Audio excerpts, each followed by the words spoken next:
આવો મોર હોય છે, આવી ડાયરી હોય છે, એમાં બધે કેરીના દાણા હોતી છે. જો એક જમરાઈ ગયેલો બહુ ઘાટું મોટું તમને દેખાય, એમાં કેરીઓ દાણા નહીં બંધાય, કેરીઓ નહીં થાય, એમાં એને કેન્સલ કહેવામાં આવે. એમાં નકરી જીવાય જ હોય.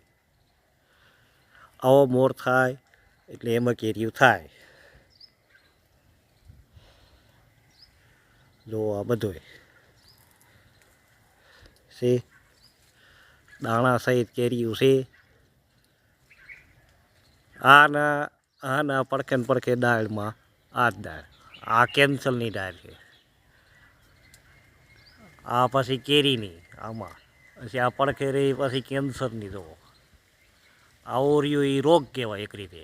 આમાં રોગ ઝાઝો હોય, જીવાય. આના પડખે જુઓ આ મોટો ઘાટો ભૂરખો દેખાય, આ કેન્સર. આમાં નકરી જીવાત હોય.